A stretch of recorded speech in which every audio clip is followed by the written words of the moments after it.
Firstly, thank you very much, Chris, for coming to my show. Absolutely.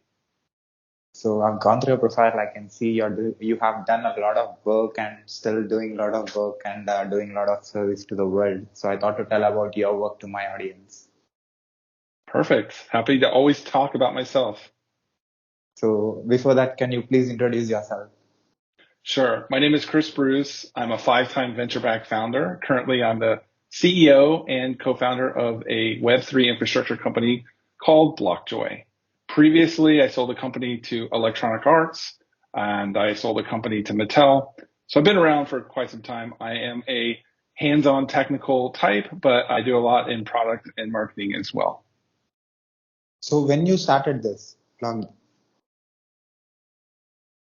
When did I start Blockjoy? yeah. Yeah, so I started this company about 2 years ago, and it was actually completely by accident.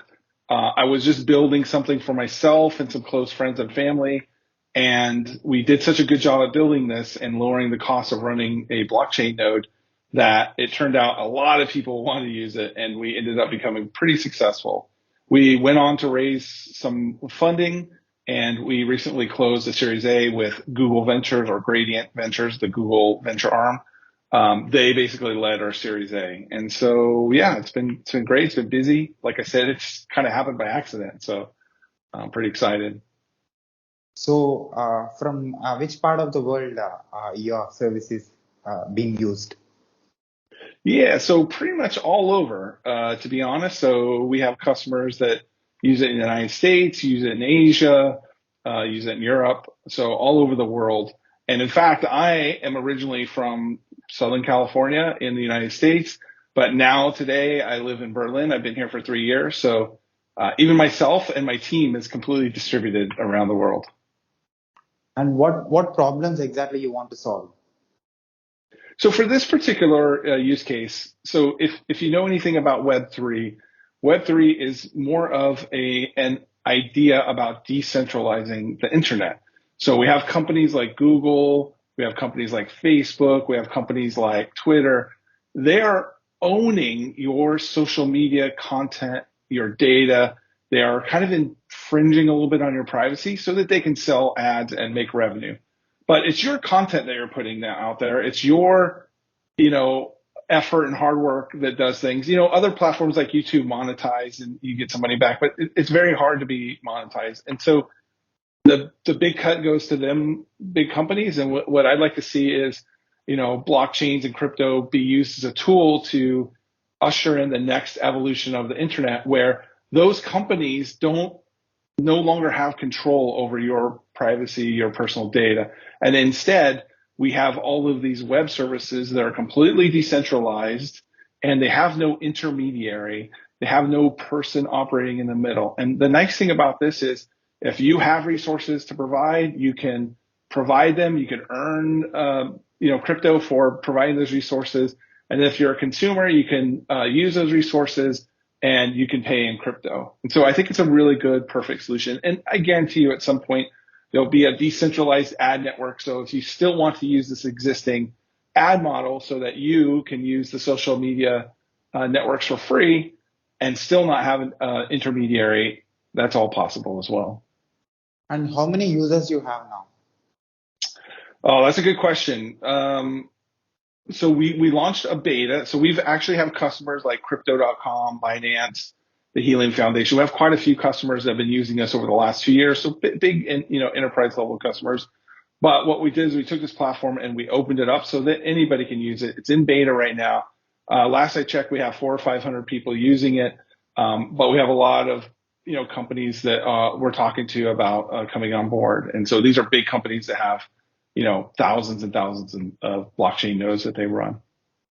And how you're putting your word out, because not many non-technical people knows that their data has been using like this and not getting paid and not they are not getting benefit, but the companies are getting. Yeah, so there's a few things that we do. So we focus on more of the enterprises. So the big companies that are running blockchain nodes, they typically run in the cloud. So they run in these centralized things like Amazon Web Services or Google Cloud or Microsoft's Azure.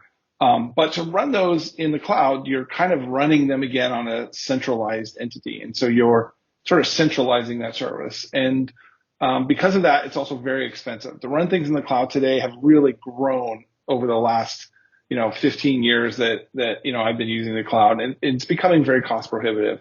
And so what we do is we enable those customers to lower their operational costs by up to 80%.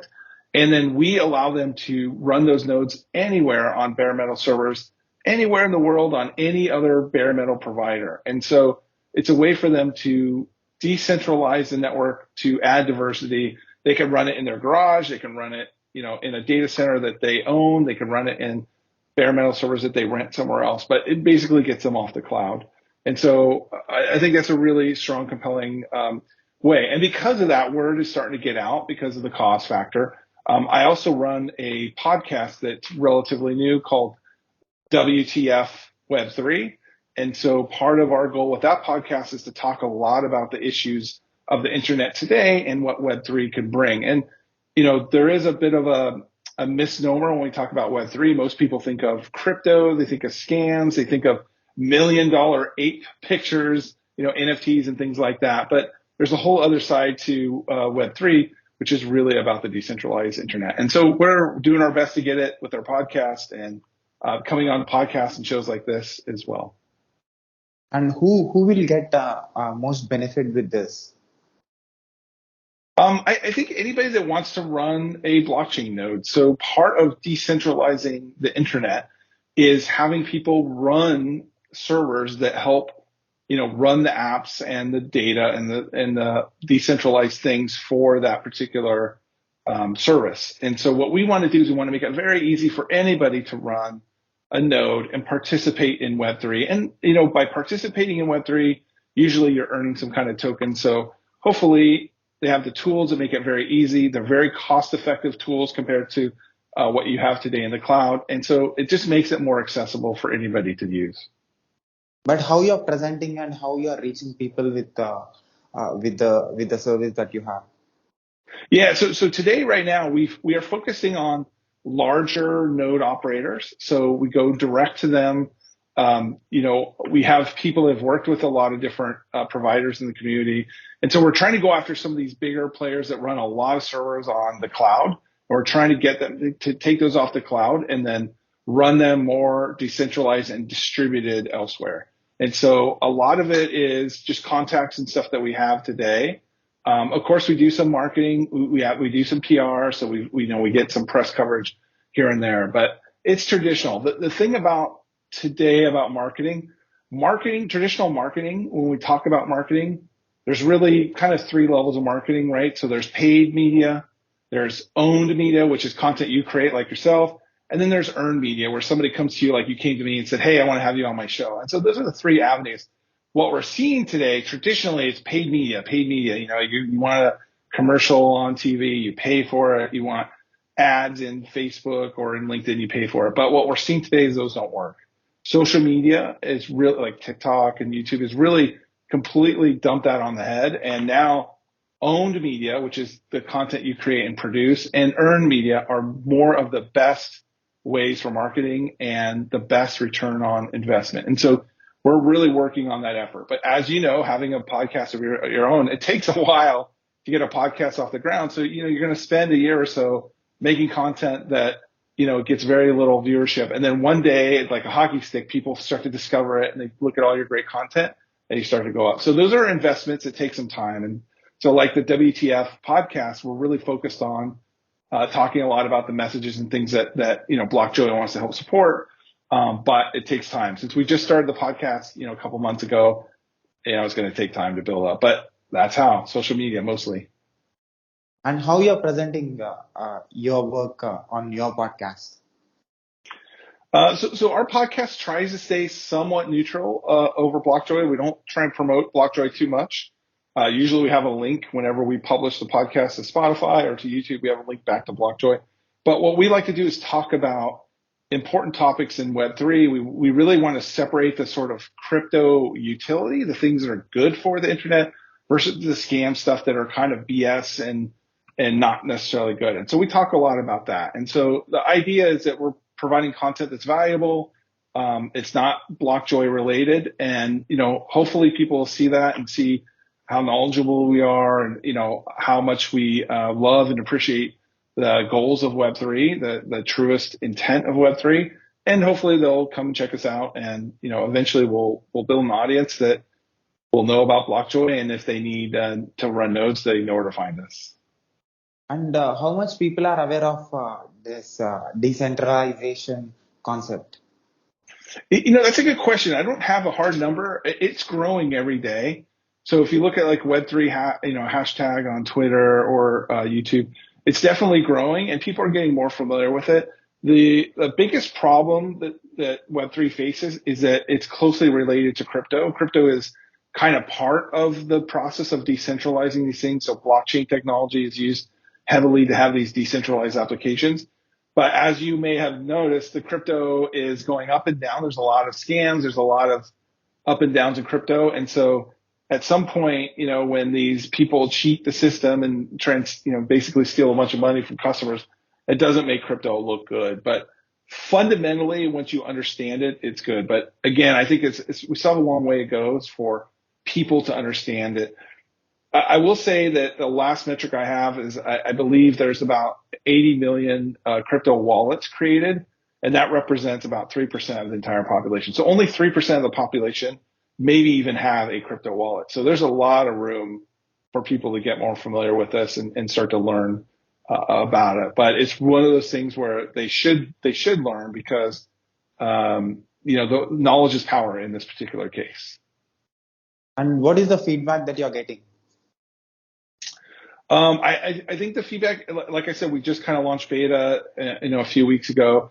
It's very positive. We have a lot of people that want to use it, and it's kind of more demand than we can handle right now because we are kind of working with these companies on a like POC level. Like we're trying to say, hey, look, don't take our word for it. Let's just show you how efficient and performant our solution is, how easy it is to use, and then also how much money you'll save. And so that's where we're at now. And yeah, I mean, the idea of what we're doing is very strong because we built this from the ground up, targeted at infrastructure for blockchains. Like we don't use Web 2 technologies. We're using a completely from the ground up tech stack that we built ourselves specifically for running blockchain nodes. And because of that, it's very simple to use for anybody, and it has huge cost savings. And you have everything just what you need for running blockchains and not things you need for running websites or other things that are unrelated. And how you're presenting it to the world? Through our website, through our social media content, we do demos. People can sign up for the beta and use it. But yeah, basically through our website, people can learn about it. And a lot of talking, just going to conferences, talking to people, talking in sales calls and describing the problems that we had and how we solved them. But yeah, it's a lot of face-to-face right now and social media. And what challenges you're facing with this? No challenges now. I think it's just, there's a lot of features we want to build, but having started 5 companies now, the one mistake I think a lot of companies do is they grow their engineering talent too fast. And so what we like to do is we like to use a metric that we call revenue per employee. And so we like to make sure that we're making revenue and that it's kind of has a good ratio with employees because as a team grows, the communication starts to break down and the efficiency breaks down. And like the ideal probably maximum team size is probably 12. And so what we're trying to do is stay as close to that number for our engineering teams as possible so that, we have high efficiency, we can grow and perform relatively early. And so for us, it's just the amount of work and making sure that, we're efficient and moving fast. And we also have a decentralized team. So our team is distributed all over the world. So, time zones, things like that. Like we have an employee in India and, having him travel to go to a company, all hands is tough because, trying to get into Portugal, it's hard. So there's just a lot of issues like that. And how do you pay people in different parts of the world? So those are all things, but, that's one of the benefits of COVID. The outcome is that people learned how to get good at paying remote teams, how to do remote things a lot better. And so that's maybe the only benefit that I could see from the whole COVID situation. You mentioned 3% of the population are using it. And which countries are more into this? 3% of the population are using crypto roughly. The United States, Europe, Asia. Yeah, I don't know what countries are most, but, in El Salvador, they are using, Bitcoin is legal tender. The government has allowed that. Argentina is having a big collapse of their financial system. And so, a thing like Bitcoin can be very good there. It's becoming very popular because, Bitcoin is not tied to the government's currency. So if the government's currency has massive inflation, then, or deflation, or the value is collapsing, a lot of them are trying to put money into crypto, like Bitcoin. Even though Bitcoin is volatile, it's much more stable than their government's currency in its current situation. So, it has a lot of real value and usefulness in, all parts of the world, but I'm not sure who's most likely. But I know a lot of use cases being done in the States and Europe and Asia. And in simple words, can you explain how your service works to some non-technical people? Yeah. So if the technical part is if you want to run a blockchain node, but if you want to run a blockchain node, say you have a crypto wallet and you don't want to rely on any other third party to get the balance and make sure the information is correct, you can run your own node. And you can run many nodes if you want. And what you can do is you can come to Blockjoy, you can sign up, you can say, hey, I want to run an Ethereum node, click a button, and it's running. And all the updates are handled for you. You don't have to do anything. And you can just look at the screen and see the graphs that everything is working. And you could point your wallet app to that. And now your wallet is self-contained. Your node is running on the blockchain network. It's getting all the transactions, it's seeing all the data as all those are filling in. And your wallet doesn't rely on any third-party service. It's only relying on yourself. And how all other jobs of yours are helping you to give the best user experience? I'm sorry, repeat that? You are into multiple jobs. You are doing different roles. How other jobs that you are doing are helping you to give them the best user experience for this particular service? Yeah, I mean, I think for me personally, just having a background in technology and in product. So understand. So as an engineer, like a technical software engineer, I'm solving technical problems that interest me. I'm looking at complex, solutions and performance and things that sometimes a customer maybe doesn't see directly. And because of that, a lot of engineers tend to build solutions for problems that don't exist. They build solutions because they like it. That's something they want to work on, but they don't talk to the customer or the end user. And so they may not understand that the user doesn't need that or doesn't want it in this particular way. But my career has been spent both in product and in engineering. And because of that, I've launched a lot of products. I've been head of product for a lot of things. And because I understand both sides, it really gives me a good view for how to implement something in an efficient manner, and also implement something that users love. And for me, everything starts with the user. And I was really into design thinking, a lot of stuff by IDEO and things like this. And so really coming at a problem with an open space and trying to figure out what the problem is the most important thing before you talk solutions. But engineers, we always are talking solutions. Oh, you got this, you got all this data. Let's use this database and this key value store, blah, blah, blah. But at the end of the day, I want to understand what the root problem is. And the most important thing I learned is what I call, basically popping the why stack. So if somebody tells you, hey, I need a green button, and you ask why, and they say, well, because I could see it better. Why? You ask why like 5 times, and then, oh, it's because, I'm colorblind. Then you finally get to the reason of why they need something. And so it's really important to understand that customers don't always know how to best solve their problems. And customers don't always talk in terms of problems. A lot of times they'll talk in terms of solutions. But what you really want to do is understand the problem so that you can really brainstorm. And the more you can observe the problem in its natural element, even the better. So it's better if like they don't even have to tell you, that you can just see the problem happening and understand it that way. And your customers are from which industries? All crypto right now, yeah, but mostly companies have been running blockchain nodes for staking or for for wallet access, RPC nodes, things like that. So from which countries? China, we have Singapore, we have the United States, we have Europe, lots in the EU, Indonesia as well. So yeah, we have customers from all over. So you are into technology from long time. You have understood how things works in the internet, and you know how things are working. So how you are able to use that years of experience in your present service in maintaining and give the best one. Yeah.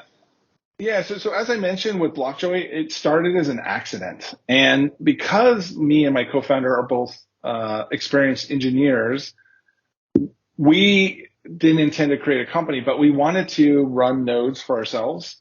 And we just built a solution because it is scratching our own itch. We knew the problem inside out. And so we built something, and we built something from scratch. We were able to do it very fast and very efficient.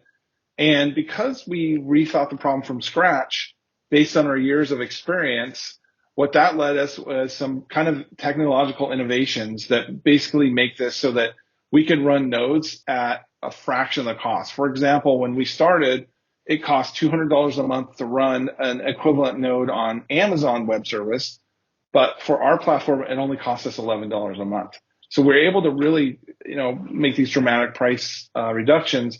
And it's because we're technical and because we understood what it takes to run servers. And everybody today, like all developers, just go instantly to the cloud.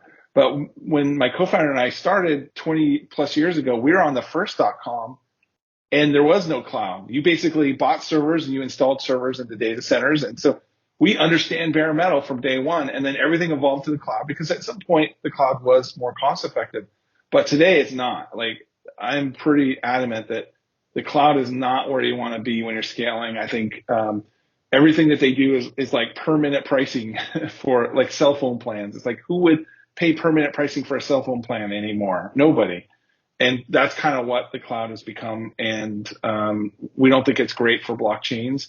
And so now what we're seeing is a lot of companies, even outside of crypto, migrating their web services and things to bare metal because the cloud's too expensive, and people now have the tools, and it's almost like a lost expertise, how to run a bunch of servers yourself, but anybody can do it.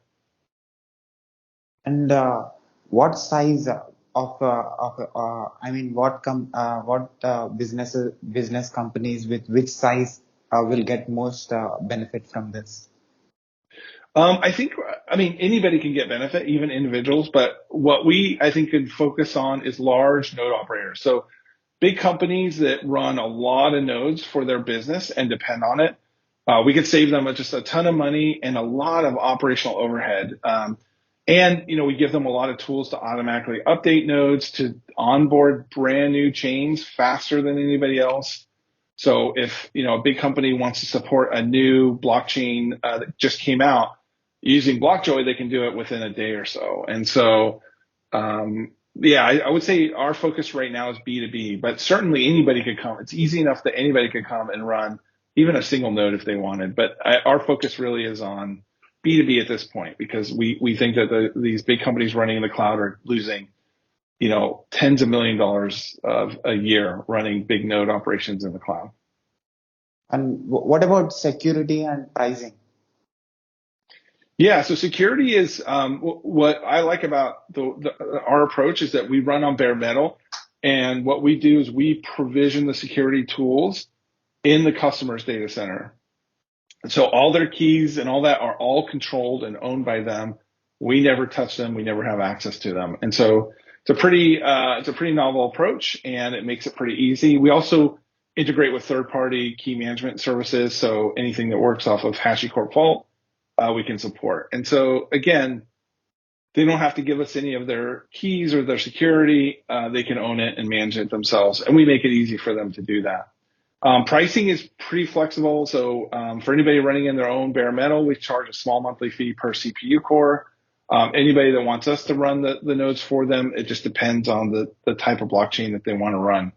But we encourage customers to run their own nodes on their own infrastructure. It'll save them a lot of money and also makes the network more, diverse and decentralized. And how much time it takes for you to reach everywhere? I guess it depends on what you mean. In terms of marketing, it's going to take us forever. In terms of, running servers all over the world, we could pretty much do it now. We could pretty much run anywhere in the world that you want, any major data center around the world. So do you have customers from India? Let's see. We have one. Yeah, we have a couple customers from India. Yes. We do. And we have an employee in India. Yeah. And from Asia continent? Yeah, from Singapore, Indonesia, and China, we have customers. Hong Kong. Yes. And hopefully South Korea soon. And how effective you are in making this happen? We're new, right? We just launched our beta, so it's too early to tell. But based on what we build and what the people that we talk to have seen, they're very excited. So I feel like our last 2 years we've been working on this is starting to pay off, and we're excited for what it's going to look like 5 years from now. And what do you say to the developers? With our team or anybody that wants to use this? Anybody who wants to use this. Yeah, I think it gives them an easy way to run their own nodes. They do not have to rely on third-party RPC or API servers. They can run their own node. They can have fast access to data. They don't have to pay anything extra for it. I think it's a benefit. And the apps that they build, they really should be encouraging individuals to run nodes because, again, decentralized is the nature of the game. The more decentralized it is, the more safe it is from tamper resistant, the more safe it is from censorship. And basically it needs to be diverse, and putting everything in the cloud under, Amazon is not the ideal way. So I would say that, Blockjoy makes it super easy for you to build your apps and for your customers to deploy apps and for anybody in the community of the protocol that you support to run nodes. And how do you explain the difference between centralized and decentralized thing? Yeah, so centralized is when there's an intermediary, when there is a company that basically is in control over the majority of something. So in the case of Facebook, it's very clear. Meta is in control of Instagram, WhatsApp, Facebook Messenger, and they dictate the policy and the rules. They have been, fined and punished for misusing customers' data. They've been very aggressive in anti-competitive, tendencies. Like, my understanding is that they lobbied very hard against TikTok because TikTok is a huge competitor. So these big companies that are profiting off of your information, they're all making record profits. They've all been manipulating data to some degree in their benefit. And that just needs to go away. I don't think that the core services that you depend on, like your email, you probably use Gmail. Everybody uses Gmail. Again, that's all centralized. It's one company that can read all your email and could service up ads. That's not great. When we talk about Messenger or, your social media platform, like Google owns, they own YouTube, right? They own your Gmail account. They own so many things. And it's just not right because they're capitalizing off of your data. And, you're getting some services for free, but a lot of people don't realize what it's really costing them. Or your YouTube channel, like you're being, if you're getting monetized, Google's making a big cut of that. You're doing all the work. You're publishing all this content. People are loving it. People are watching it. And then they're getting paid for advertising. In fact, the first 4,000 hours of watch time, they get all the revenue from it. You don't get a dime. So, it's just not fair. Why, like, if there's a way for you to publish your content and be in complete control and get every penny for whoever views it, that's a better approach than, having to rely on a third party company to take a big chunk of your money and you're doing all the work of, producing the content. Do you have a easy example to finish off this? Yeah, I mean, I think it's I think it's like a lemonade stand, right? So, in a centralized world, there's a company that owns your lemonade stand, and you want to sell lemonade, you sell lemonade. They can tell you which flavors you can sell. They can kick you out if you sell a flavor they don't like, and then they take a cut of the profit. So all the money goes to them, and then they give you a little bit of money afterwards. Or in a decentralized mechanism, you build your own stand, you own your own stand, and people pay you directly, and you get to keep all the money because you've done all the work. And so that's a real difference. Like, do you want somebody else to own your lemonade stand and take 80% of all the money that you get for selling, or do you want to own your own lemonade stand and take 100% of the money for selling? And that's the big difference between centralized and decentralized. And this is why I think Web3 is so important. We rely on these services. Like, all of our information is coming from social media. We're dependent on these, social media applications. We're depending on instant messaging applications. And I don't want people reading my private mail. I don't want people reading my private messages. I don't want people, telling me what I can and can't post.